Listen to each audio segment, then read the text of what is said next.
Assalamu alaikum friend. I am Amin and you are watching our channel Chemistry World. Today I am going to present a new topic, that is difference between ion and free radical. So let's start the topic. First of all, I will write the definition of ion and free radical.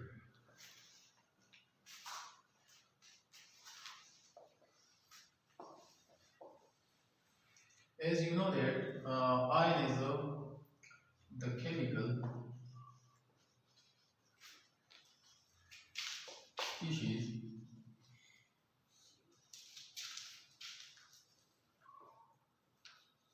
that bear specific charge. The chemical species that bear a specific charge is called ion. And you also know that ion is two types. ion के दो किस्में हैं, वो है number one anion and cation. लोगों को पता है कि ऐसा केमिकल स्पीशीज जिस पे कोई चार्ज हो तो वो आयन कहलाता है. और आयन के दो किस्में हैं, वो है एनायन एंड कैटायन. तो आप लोगों को पता है कि एनायन क्या है. पिछली वीडियो में मैंने आप लोगों को ये भी बात किया था कि एनायन क्या है एंड कैटायन क्या है. लेकिन आज हम ये डिस्कस करेंगे कि आयन और फ्री रेडिकल के दरमियान क्या फ़र्क है. तो ये एक केमिकल स्पीशीज है. और इसके अलावा अगर हम फ्री रेडिकल की बात करें तो उसका डिफिनीशन ये हो गया आयन और free radical.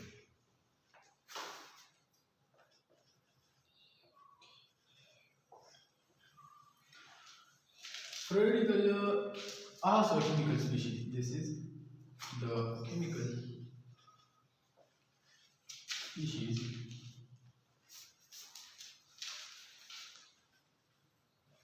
which have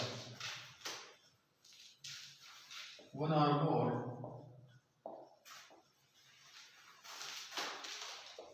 unpaired electrons is called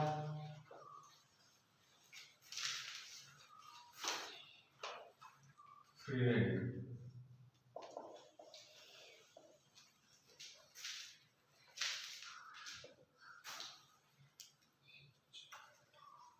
Free radical, the chemical species which have one or more unpaired electrons. तो ये चार्ज पार्टिकल है और इसमें इसके पर जो है या तो पॉजिटिव चार्ज होगा या नेगेटिव चार्ज. लेकिन जो फ्री रेडिकल है इस पर जो है वन या वन से ज़्यादा, एक या एक से ज़्यादा जो है अनपेयर्ड इलेक्ट्रॉन हो. Example of ion. आयन का जो एग्जाम्पल है हमारे पास वो Na प्लस Cl माइनस. इस तरह हमारे पास H प्लस. ये सारे आयन के जो है एग्जाम्पल्स हैं. इसी तरह हमारे पास फ्री रेडिकल के एग्जाम्पल.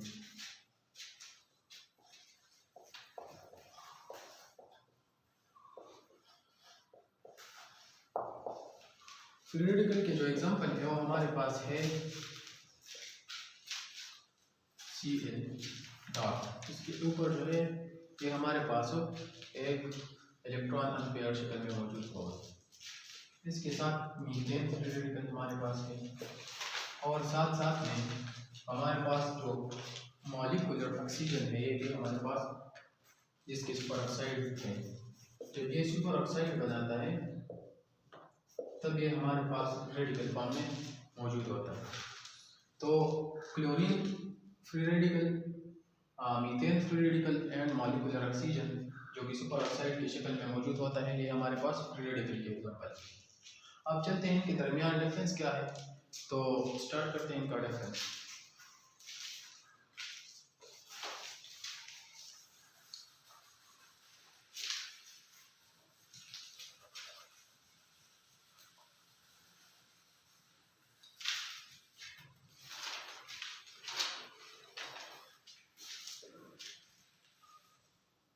आयन फ्री रेडियो, तो इनके दरमियान तकरीबन बहुत सारे डिफरेंस है, लेकिन मैं चंद आप लोगों के साथ शेयर करता हूँ। फर्स्ट ऑफ ऑल इनके दरमियान जो डिफरेंस है वो डिफिनीशन के बेस पर, इनका डिफिनीशन एक दूसरे से मुख्तलिफ है। जिस तरह हम लोगों ने इससे पहले डिफिनीशन लिखा कि it is charge particle,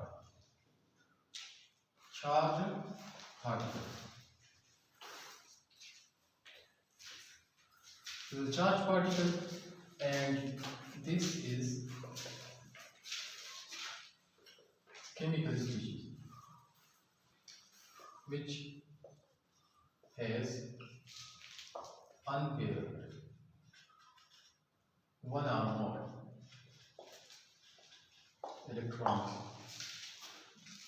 free radical हमारे पास वो होता है जिसके पास एक या एक से ज्यादा इलेक्ट्रॉन अनपेयर्ड में मौजूद है, और ये चार्ज पार्टिकल है। तो डिफिनीशन एक दूसरे से डिफरेंट है। इनका डिफिनीशन, आयन का डिफिनीशन फ्री रेडिकल के डिफिनीशन से बिल्कुल मुख्तलिफ है। इसी तरह हम एक दूसरा डिफरेंस के दरमियान ये बताते हैं कि आयन जो है वो हमारे पास इलेक्ट्रिक चार्ज जो होता है, ये इलेक्ट्रिक चार्ज आयन पर क्या होता है? इलेक्ट्रिक चार्ज आयन पर आइदर पॉजिटिव इलेक्ट्रिक चार्ज और नेगेटिव इलेक्ट्रिक चार्ज। आयन पर या तो पॉजिटिव इलेक्ट्रिक चार्ज होगा या नेगेटिव। किस तरह? जिस तरह क्लोरीन है इस पर नेगेटिव चार्ज है, लेकिन सोडियम है हमारे पास पॉजिटिव चार्ज आयन है, तो ये नेगेटिव चार्ज हो गया। नेगेटिव चार्ज वाले को हम एनायन कहते हैं और पॉजिटिव चार्ज वाले को हम कैटायन बोलते हैं। तो इस तरह ये जो कैटायन है, एनायन है, इनका जो है हमने पिछले वीडियो में आप लोगों को ये बताया कि एनायन क्या है, कैटायन क्या है, वो दूसरी बात है। लेकिन आज इधर हम ये सिर्फ डिस्कस करेंगे कि जो आयन है और फ्री रेडिकल है इनके दरमियान बेसिक डिफरेंस क्या है। तो इलेक्ट्रिक चार्ज, तो इसका जो इलेक्ट्रिक चार्ज है, no electric charge,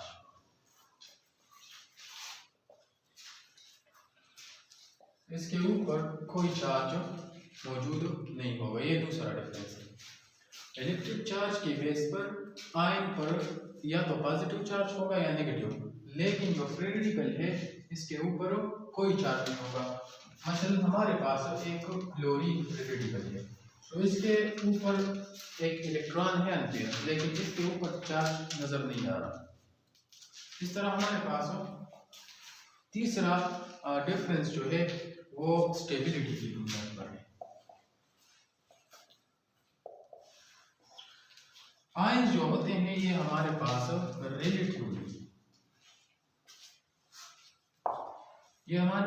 relatively unstable, ये हमारे पास रिलेटिवली स्टेबल होते हैं, और जो हमारे पास ये फ्री रेडिकल है ये रिलेटिवली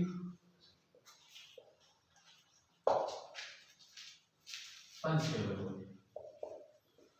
अब इसका हम कुछ यूं वजाहत करते हैं कि रिलेटिवली स्टेबल का क्या मतलब है और रिलेटिवली अनस्टेबल का क्या मतलब है। रिलेटिवली स्टेबल का मतलब ये है कि जब हम कोई आयन डिफाइन करते हैं, जिस तरह हमारे पास कैटायन है या एनायन है, तो एनायन में अनपेयर्ड इलेक्ट्रॉन मौजूद नहीं होते।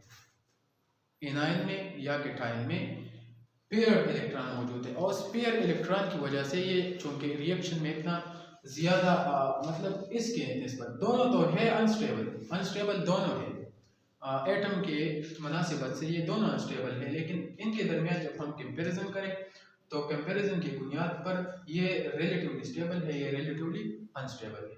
वो किस तरह के, ये केमिकल रिएक्शन में इतना हिस्सा नहीं लेते, क्योंकि इसके पास पेयर्ड इलेक्ट्रॉन है और इसके पास अनपेयर्ड इलेक्ट्रॉन है, मतलब एक इलेक्ट्रॉन मौजूद है, तो ये जल्दी रिएक्शन में हिस्सा लेगा। जिस तरह हमारे पास एक और है मीथेन रेडिकल, तो इसके पास एक इलेक्ट्रॉन है, ये इलेक्ट्रॉन किसी को देगा या एक और इलेक्ट्रॉन लेगा, तो ये पेयर बन जाएगा। जब ये पेयर बन जाएगा इसका मतलब है इसने रिएक्शन में हिस्सा लिया। अब एक और डिफरेंस है हमारे पास उनके दरमियान, वो है गेनिंग स्टेबिलिटी।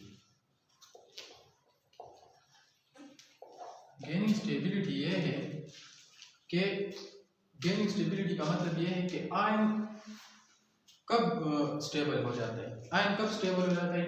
जब आयन को कोई चार्ज पार्टिकल मिल जाता है तो ये स्टेबल हो जाता है। जैसे कि Na+ है, इसको अगर Cl- मिल जाए तो इससे NaCl बन जाता है, तो ये न्यूट्रल हो गया। तो आयन, ये भी आयन है, ये भी आयन है, लेकिन दोनों ने आपस में रिएक्शन किया तो एक न्यूट्रल पार्टिकल डिस्कवर हो गया। इसके साथ अगर हम फ्री रेडिकल की बात करें तो ये तब स्टेबल होंगे जब इसको इलेक्ट्रॉन मिल जाए। जिस तरह हमारे पास क्लोरीन जब रिएक्शन करता है तो ये क्लोरीन और क्लोरीन के दरमियान जो है ये बॉन्ड प्रेजेंट है। क्लोरीन के दरमियान जो बॉन्ड प्रेजेंट है, जब ये रेडिकल्स में तकसीम हो जाते हैं, डिवाइड हो जाते हैं, तो ये क्लोरीन फ्री रेडिकल बन जाता है। अब क्लोरीन फ्री रेडिकल मीथेन के साथ रिएक्ट करता है, CH4 के साथ।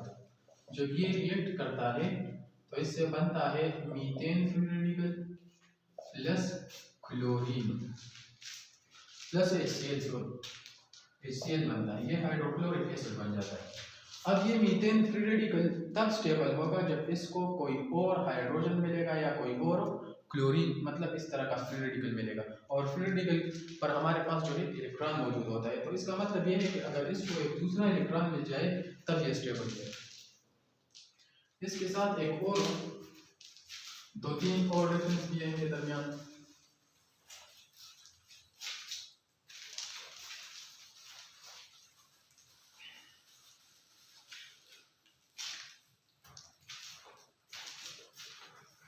इनके दरमियान एक और ये डिफरेंस है कि ये नंबर ऑफ इलेक्ट्रॉन नंबर। अब आयन, ये आयन है, ये हमारे पास फ्री रेडिकल है। अब आयन में जो है number of electron is not equal to number of proton. इसका मतलब क्या है? नंबर ऑफ इलेक्ट्रॉन्स, ये इलेक्ट्रॉन की नंबर की बात कर रहा हूं कि number of electron is not equal to number of proton. इसका ये मतलब है कि आयन पर या तो पॉजिटिव चार्ज होगा या नेगेटिव। जब पॉजिटिव चार्ज होगा तो इसका मतलब है इनमें एक इलेक्ट्रॉन कम है, इस आयन पर एक इलेक्ट्रॉन कम है, तो इसका मतलब यह है कि नंबर ऑफ प्रोटॉन ज्यादा है, तो नंबर ऑफ प्रोटॉन अनइक्वल हो गए। जब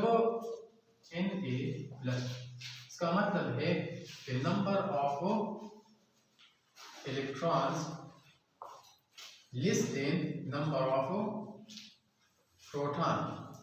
और हमारे पास एक और क्लोरीन है माइनस, तो इसका मतलब है number of electrons greater than number of protons.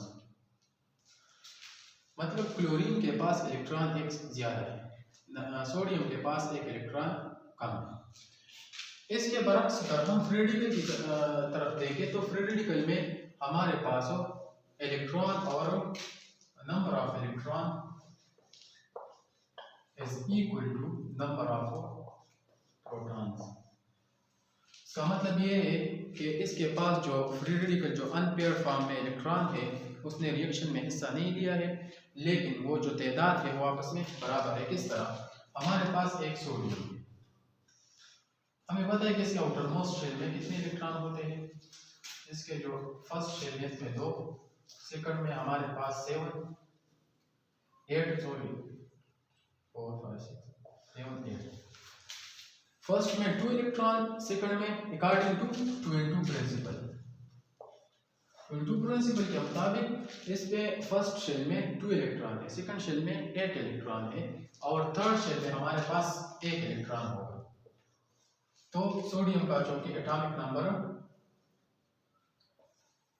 11 है, तो इसी वजह से ये 1 इलेक्ट्रॉन है हमारे पास। तो 1 इलेक्ट्रॉन हमारे पास मौजूद है सोडियम पर, और लेकिन ये हमारे पास फ्री रेडिकल में मौजूद फ्री रेडिकल है, ये हमारे पास फ्री रेडिकल नहीं है, ये हमारे पास आयन है। क्योंकि अगर ये 1 इलेक्ट्रॉन इधर से शिफ्ट हो जाए तब ये हमारे पास ये आयन स्टेबल होगा। लेकिन दूसरी तरफ अगर हम क्लोरीन की तरफ देखें तो क्लोरीन हमारे पास फर्स्ट शेल में 2 इलेक्ट्रॉन, सेकंड शेल में 8 इलेक्ट्रॉन और थर्ड शेल में हमारे पास कितने इलेक्ट्रॉन हैं?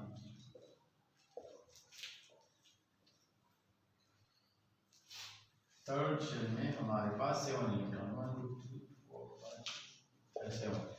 तो 7 इलेक्ट्रॉन है हमारे पास थर्ड शेल में, लेकिन ये इलेक्ट्रॉन जो है हमारे पास रिएक्शन में हिस्सा नहीं लेते और इन पर जो है ये 1 इलेक्ट्रॉन इसकी ज़रूरत है तो उसका ऑक्टेट कंप्यूट हो जाएगा। तो नंबर और इनका जो है प्रोटॉन की तादाद भी हमारे पास 17 है और इलेक्ट्रॉन की तादाद भी 17 है। तो नंबर ऑफ प्रोटॉन और नंबर ऑफ इलेक्ट्रॉन एक दूसरे के बराबर है। इधर भी number of proton and number of electron बराबर है। तो फ्री रेडिकल में हमारे पास प्रोटॉन का जो नंबर है वो इलेक्ट्रॉन के नंबर के बराबर होगा। एक और डिफरेंस है जो कि as oxidising agent, as oxidising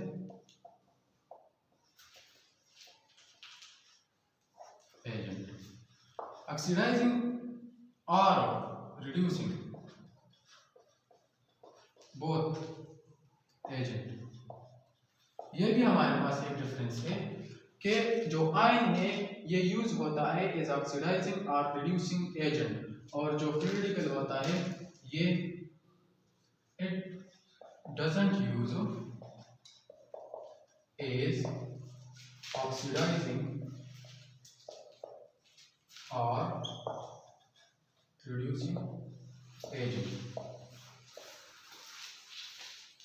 मतलब हमारे पास सोडियम मौजूद है प्लस, तो अगर ये किसी के पास Cl के पास जाएगा और उसके साथ रिएक्शन करेगा तो Cl पर नेगेटिव चार्ज ज़्यादा है। इसका मतलब है कि सोडियम का ऑक्सीडेशन स्टेट ज़्यादा है क्लोरीन से।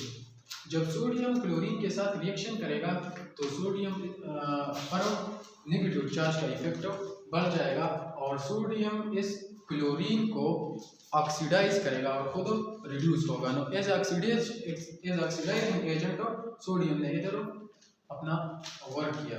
और इस तरह अगर हम क्लोरीन रेडिकल को देखें तो इसके पास सिर्फ अनपेयर्ड इलेक्ट्रॉन है लेकिन नंबर ऑफ इलेक्ट्रॉन और नंबर ऑफ प्रोटॉन बराबर है। तो ये चूंकि न तो ऑक्सीडाइज कर रहा है किसी को न रिड्यूस कर रहा है। तो ये हमारे पास चल डिफरेंस थे आयन और फ्री रेडिकल के दरमियान।